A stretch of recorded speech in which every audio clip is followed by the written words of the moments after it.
คลิปนี้ขอหลายๆวิวเลยนะพี่น้องเนาะคันฮอนหาเมินวิวสิไปเลาะคนเดียวอีกเนาะคลิปนี้ลองเลาะคนเดียวเบิ่งก่อนแฝดสาม บ้องกัน อันนี้สาวบ้านใดเนี่ย อัตตปือ มาแต่อัตตปือเลย เป็นอะไรพี่น้องสุดนี้คืออยู่บอกเป็นสาวเหนือเนาะเป็นสาวเหนือสาวหลวงพ่อบาง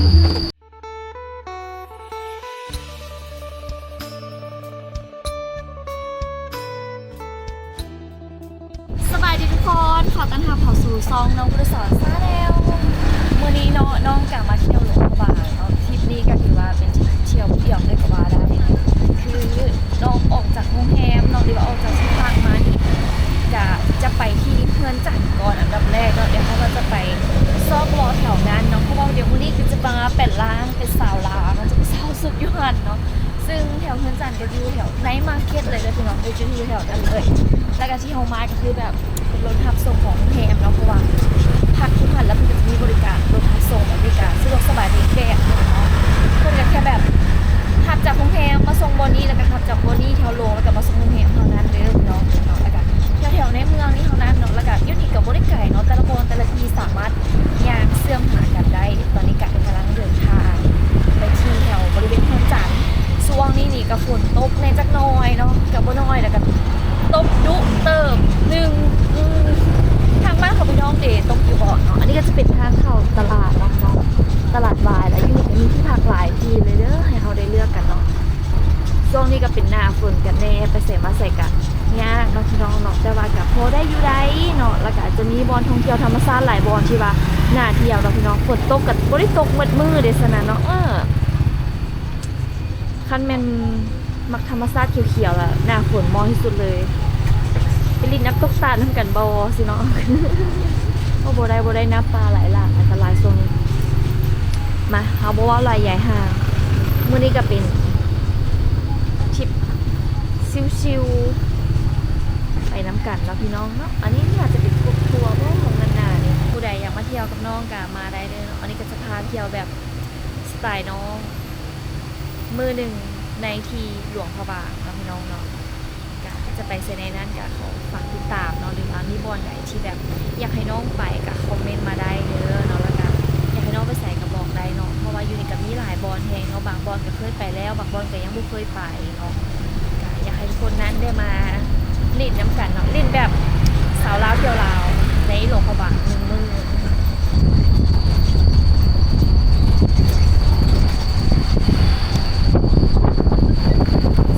เป็นช่วงประมาณ9 โมงเช้าของแก้วกับเปิดแล้วเพิ่นก็มาหลายนี่โอเคฮอดแล้วขอบใจเด้ออ้ายเด้อตอนนี้ก็มาฮอดแล้วเดี๋ยวเขาจะไปซอกเซาสุดหรือว่าซอกแปลงร่างกันก่อนท่านี้ก็น่าสนใจถามเบิ่งราคาก่อนเนาะว่าเพิ่นไล่จังไหนจะเป็นสุดประมาณนี้เอาสุดได้ดีพี่น้อง1 2 3 4งวดที่3กันหน้าหักงวดที่4กับแบบสาวเมืองงวดนี้ก็ผู้ใหญ่ดีสบายดี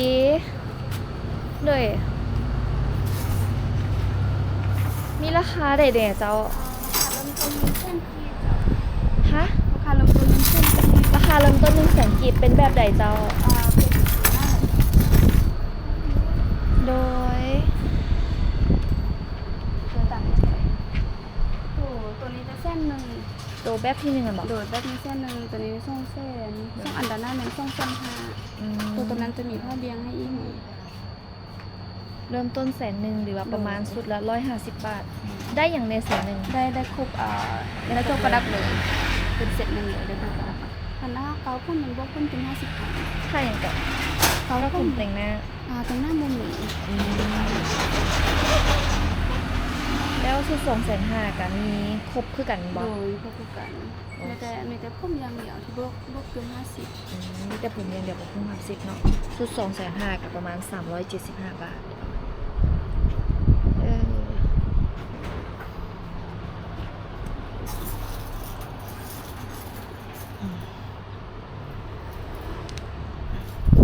อันนี้เขาจะเอิ้นแบบลายโบราณป่ะ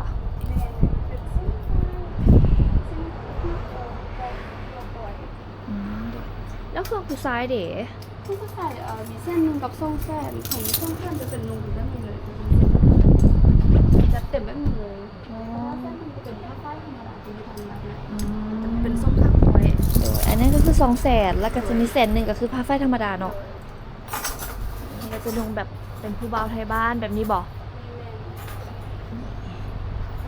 ประมาณนี้ เดี๋ยวน้องสิขอเลือกตื่นก่อนนะพี่น้องเนาะเดี๋ยวจะได้สุดใดออกมาเป็นแล้วใดแล้วทานต่าง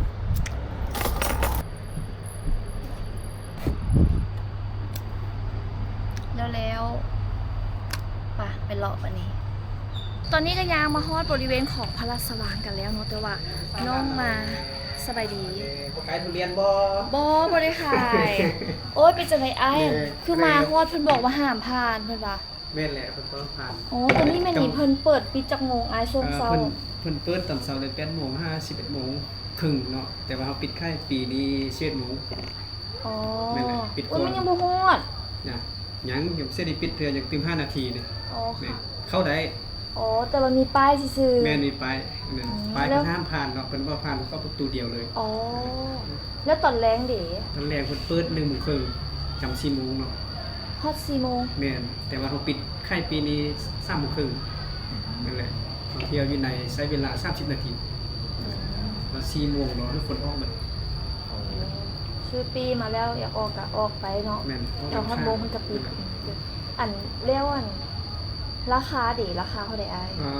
คนลาวเราผู้หนึงเรา10,000 กีบคนต่างประเทศคนหนึงเรา60,000 คันเฮาเข้าแล้วเฮากลับเฮาออกแล้วเฮากลับเข้ามาใหม่ได้บ่ มันบ่ได้มันจะเป็นสแกน อ๋อ ปีสแกนไปเลย เป็นรอบเป็น ไม่ ร ได้ อบ เป็นรอบไม่ได้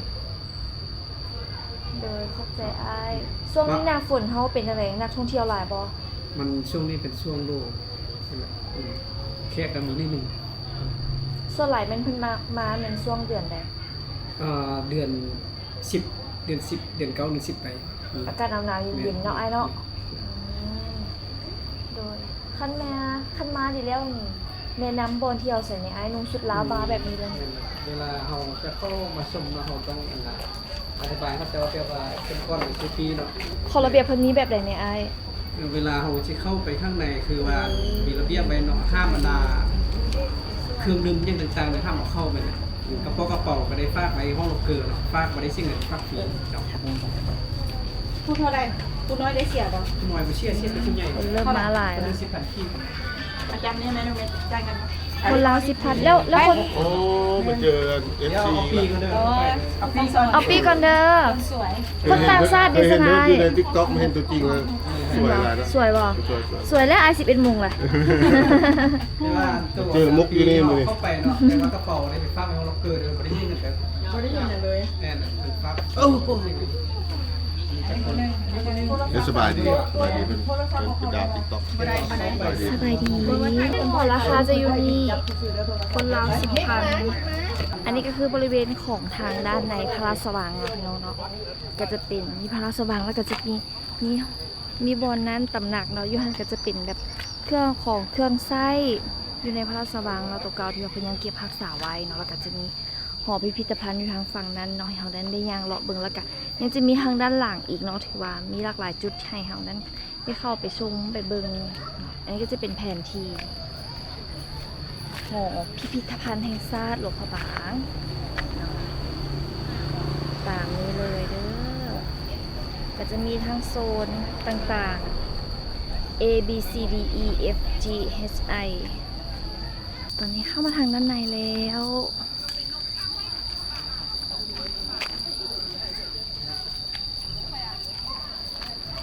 สาวลาวกับสบายดีป้าดแฝด3 บ้องกัน อันนี้สาวบ้านใดเนี่ย อัตตปือ มาแต่อัตตปือเลยมาเที่ยวได้จักมือแล้ว มื้อนี้สิกลับแล้วตอนแรก อ๋อได้ มาแต่วันที่หยังวะเฮามาแต่วันที่26 มาอีสังกัน ต้องมาเที่ยวนี่บอก แม่นมา หลังจากที่มาหลายมือแล้วมีบอลแนะนำไอ้บอที่น้องมักอาหารการกินสถานที่ ใช่ปะ ไปทอปิคอลบ่ Tropical อยู่ใส่ น้องก็บ่แน่ใจคือการทดลองกับบ่จื้อทางว่ามีคนขับไปส่ง เฮ็ดจังไหนรถประจำทางว่าหรือว่า น่าจะเซารถก็ได้ที่ Tropical เนาะ ทอปิคอล Tropical เฮ้ยเบาซื้อกับบ่เถือก โดยซื้ออย่างแน่นี่ ซื้อวานิดา มิกกี้ น้ำผิว สาวอัตตปือ แม่ เฮียนห้องได้กันแหละ จบมหาขึ้นมโห นี่สาวหน่อยขึ้นใหม่ตัวนี้นะโดยน้องมื้อนี้ก็มาเป็นสาวหลวงพระบางเต็มสุดเลย นอกจากนี้สิไปเซตอนเนี้ย กินเขาแล้วก็น่าจะออกเหนือแล้วเพราะว่าเที่ยวรถไฟเฮาหาโมง มันบอกนั่งรถไฟมา แล้วจังไหนลงเวียงว่ะ แม่นลงเรียง ลงเวียงแล้วก็ค่อยลงอัตตปือ แม่น โดยอายินดีใจที่เจอเด้อ ใช่ เที่ยวมวนๆบ๊ายบายบ๊ายบายน่าฮักน้องพี่น้องจะพูดสวยงามๆนี่ขันมานี่ทั้งทีต้องได้แบบนุ่งซอยน้ำกันในเด้พี่น้องเด้อ่ะเดี๋ยวเราขึ้นไปซองเบิ่งทั้งถึงสบายดีบอลนี้หลายๆคนอาจจะเคยมากันแล้วเนาะพี่น้องเนาะแต่ว่าน้องเขาอยากพามาอีก ตอนนี้ก็สวยละตะเวนเคียงฟ้าเริ่มแดดแล้วดิ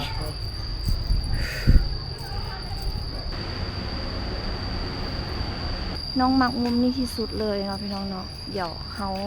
ค่อยคำแรงๆเขากลับเข้ามาอีกแล้วเขามาถ่ายรูปกันคันว่าได้มา เดี๋ยวจะรูปงามๆไปต้อนไปฝากเนาะส่วนนี้ก็แบบโอ้ยฝนตกอยู่แต่ก็มาเที่ยวมวนไปอีกแบบได้นะพี่น้องเนาะเขียวกระจีธรรมชาติบ้านเฮาน่ะยังเหลืออีกหลายบอนในแบบยามฝนแบบซีต้องอยากไปเลาะเบิ่งสีเขียวๆเบิ่งธรรมชาตินะมีบอนไหนแนะนำน้องตื่มในเด้อเนาะพี่น้องเนาะบ่ว่าจะอยู่ฝั่งลาวฝั่งไทยเนาะพี่น้องเนาะหรือว่าอยู่ไสเนาะแต่ว่าเดี๋ยวเบิ่งบัดเจ็ตก่อนคันมีเงินกะไปไกลแน่คันบ่มีเงินกะไปใกล้ๆเอาเขาจะย่างออกไปทางด้านนอกแล้วก็จะออกไปกินข้าวกันเนาะพี่น้องเนาะเดี๋ยวสิได้ซื้อขาตั้งกล้องก่อนพอได้เอาโทรศัพท์ใส่แล้วก็แบบตั้งไว้แล้วก็ถ่ายรูปสินะเนาะโอ้ยแดดเข้าโฮมกันเด้อลืมเอากันโฮมมานำเมื่อกี้นี้จับแต่ผ้ามาลืมเอากันโฮมมานำนี่เข้าแล้วเดี๋ยวสิพาไปซอกกินข้าวแถวแคมป์ของกระตืมTropical เดี๋ยวจะพามากินข้าวเที่ยงกันก่อนเนาะเติมพลังอยู่ที่ห้าง Tropical ตัวนี้ก็จะอยู่บริเวณแคมป์น้ำคลองกันเลยเจอได้เด้อนี่สถานที่ต่อมานี่ก็คือ Tropical เดี๋ยวเขาจะมาเติมพลังกันก่อนเนาะพี่น้องเนาะเดี๋ยวจะมาแวะกินข้าวสวยอยู่นี่อันนี้ก็เป็นอีลานนาอีกจุดหนึ่งเนาะอยากให้ทุกคนนั้นได้มาบรรยากาศดีแฮงเนาะเดินเพิ่นตกแต่งเลยพี่น้องเด้อจะมีบอลบางเขานางบ่เนาะเดี๋ยวพายางเข้ามาทางด้านในขอโทษเจ้าสบายดี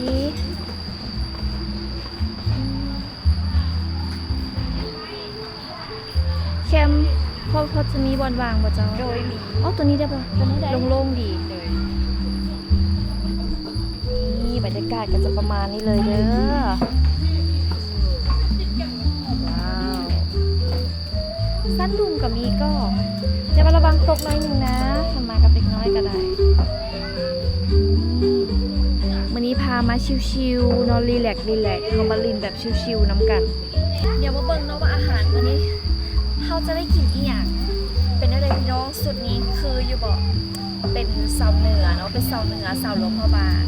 แต่ว่ากระเจ้าอู้เหนือกับโบได้ก็คัดชิมาเป็นอะไรกันคล้ายๆคือแบบ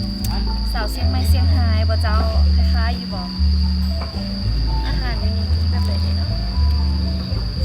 ราคาก็เริ่มต้นหลัก10หลักแสนเริ่มต้นหลักบาทกินอย่างดีเนาะเห็นอยู่นี่เขาต้องเห็นเป็นพิซซ่ากัน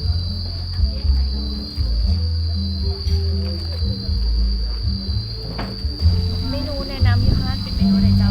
จะเป็นหมกขี้ปลาหมกเป็ดหมกขี้ปลาหมอโดยหมกเป็ดเป็นอาหารต้องระหว่างบ้านเราเลยแล้วก็อมบอนมีอมบอนด้วยโดยเอาหมกขี้ปลา แล้วก็เอาตำบักหุ่งข้าวเหนียวเขาสู้เอานึ่งก่อนจ้ะตอนนี้ก็สั่งอาหารไปที่เรียบร้อยแล้วน้องๆเดี๋ยวจะหน่อยอาหารมาเท่ากันมาสัตว์ข้าวเที่ยงนำกัน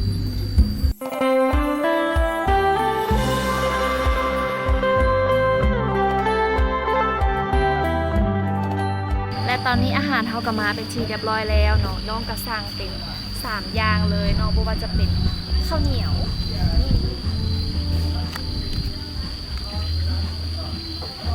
แล้วก็บุกขี้ปลาดับบักหุ่งนะเรามาเริ่มกินกันเลยดีกว่าเติมพลังกันนะเพราะว่านี่แผนจะไปวัดเสียงทองต่อแล้วก็ไปซอกกินกาแฟเนาะพี่น้องเนาะเลาะท้ายให้น้ำกัดดื่มมาเลยอีดากินดับบักหุ่ง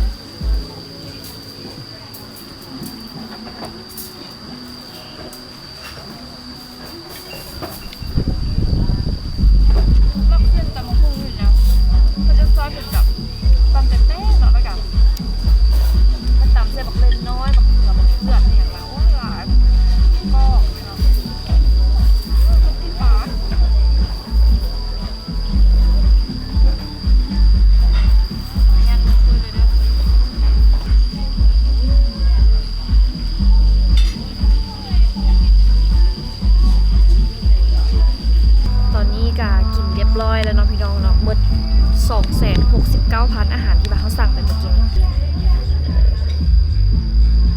เดี๋ยวเจ้าหน่อยน้องสิออกไปวัดเสียงทองเนาะแล้วก็แรงๆอ่ะอาจจะไปลองเรือบ่ซั่นก็ไปย่างเลาะเอียงตื่มเนาะพี่น้องเนาะบ๊ายบายได้เลย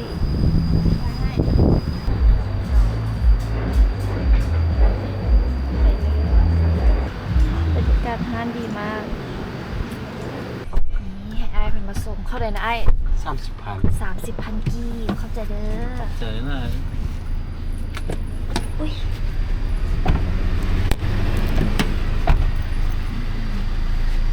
อินไดเวอร์พี่น้องสามารถเอินได้อ่ะสบายดีคนลาวเท่าไหร่เจ้า เราไม่ได้ซื้อ โอ้ขั้นเป็นต่างชาติเด๋ คนละ30,000เดี๋ยวนี่นะตอนนี้ก็เป็นเวลาช่วงประมาณ1 โมงเนาะพี่น้องเนาะคนกันน่าจะกินข้าวค่ะกันแล้วเพื่อนบ่ค่อยได้ทันมาเทื่อเดี๋ยวเราจะมาถ่ายรูปกับอีก1 จุดที่แบบน้องมักสุดๆนั่นก็คือนี่เลยเนาะเป็นหอตัวนี้เพิ่นจะมีแบบปองเยี่ยมอ่ะนะถ่ายกับงามดีได้แล้วก็จะเข้าไปกราบพระทางด้านในกันตื่มกันก่อนเด้อเดี๋ยวจะพามาชมความสวยงามที่นครหลวงพระบางนะครับผมเล่นเขาหุ่มแดด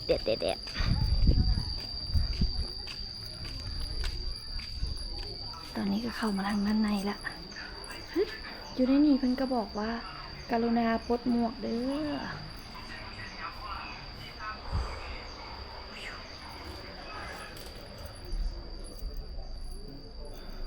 คลิปนี้ขอหลายๆวิวในเด้อพี่น้องเนาะคัน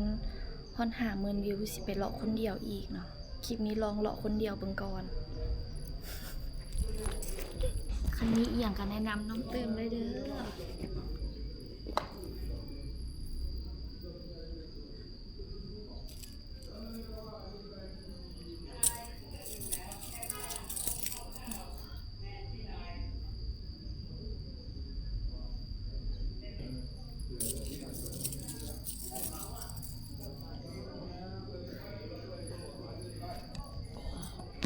ของที่มาบูชาเพิ่นจะเป็นมักเป่งก็จะฟีลประมาณนี้เลยเนาะพี่น้องเนาะเพิ่นจะอ้อมแบบนี้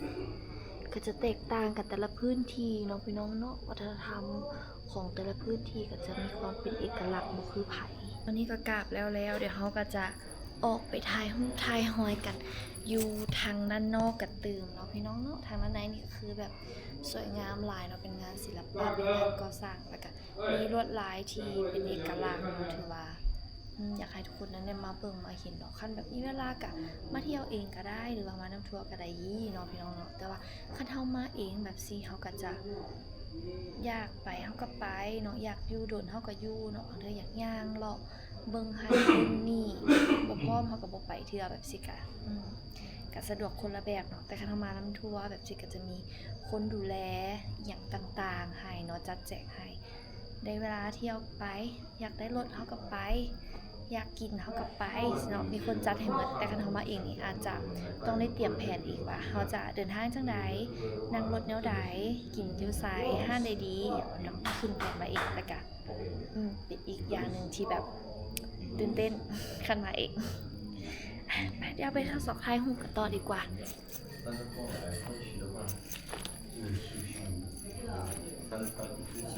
รถหลายเต็มหมดเลยคนก็เริ่มหลายแล้วเนาะกรุ๊ปทัวร์เขาจะเริ่มมาฮอตแล้วเนาะช่วงนี้ก็จะเห็นนักท่องเที่ยวทางฝั่งประเทศจีนเพิ่นกับมาหลายกันเลยเนาะพี่น้องเนาะแล้วก็มีทางฝั่งประเทศไทยในส่วนหนึ่งเนาะมาหาน้องในแม่มาเที่ยวน้องในแม่พากันไปเที่ยวใส่คือบ่มาหาน้องในเฮาบ่เจอกันซ้ำแต่ก่อนมานี่ก็ยังเจอทางพี่น้องฝั่งไทยอย่างหลายอยู่ได้แต่ว่ามารอบนี้ยังบ่เห็นเลย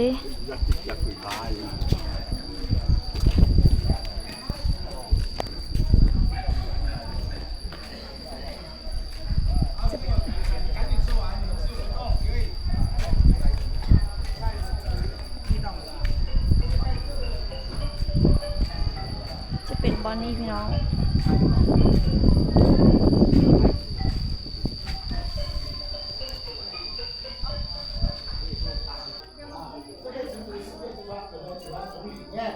อันนี้พวกมูว่าเขาจะเอื้อนอย่าง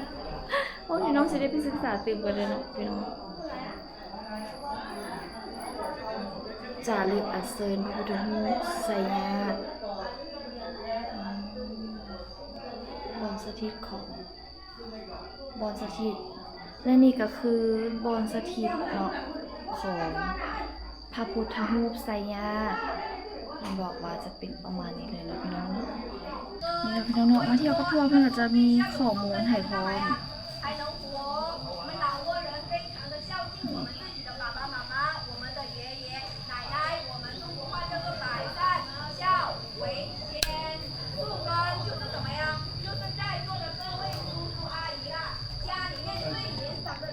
แผนในอนาคตน้องก็อยากเฮ็ดทัวร์อยู่ได้เนาะพี่น้องอยากมาเที่ยวลาวบ่เนาะมาเที่ยวกับน้องบ่คันน้องสิจัดกรุ๊ปทัวร์จัก10 คน20 คน30 คน50 คน พี่น้องสิมากับน้องบ่เดี๋ยวน้องสิไปศึกษาข้อมูลมาแล้วน้องสิเอาไกด์มาช่วยนะพี่น้องเนาะอยากให้ทุกคนได้มาเที่ยวนํกันเนาะมาเที่ยวลาวเป็นหมู่น้องแน่เนาะไปเดี๋ยวเราเดินทางกันต่อดีกว่าตอนนี้ฮ้อนละเดี๋ยวเราก็สิ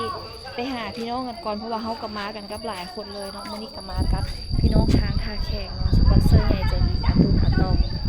อาตูนอาตองอาน้อยอาเติงเนาะยูสุเกะเนาะเดี๋ยวนี้ก็แม่นเพิ่นถ่ายอยู่ที่พักเดี๋ยวเราจะเข้าไปที่พักไปหาเพิ่นตื่มก่อนมื้อแลงเพิ่นบอกว่าจะพาไปลงเรือต่อว่าซั่นเนาะพี่น้องเนาะไปกลับบ้านกันกลับห้องกันฮ้อนแล้วตอนนี้บ่ไหว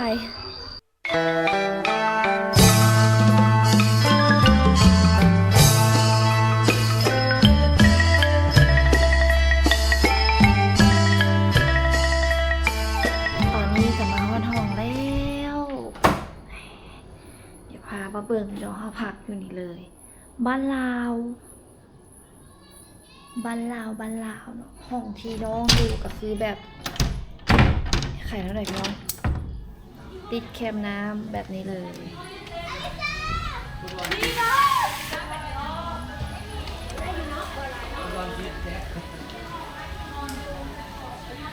กีตาร์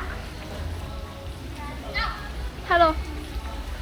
กระพามาเบิ่งวิวทั้งด้านหน้าห้องแล้วก็จะเป็นประมาณนี้เลยเนาะห้องที่พักก็คือ150ต่อคืนขนาดว่ารวมอาหารเช้าน้ำกันบวกเพิ่มอีก$20ก็เป็น$170เดี๋ยว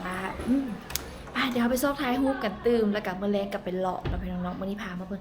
เล็กๆน้อยๆตื่มนะปิดประตูไว้ก่อน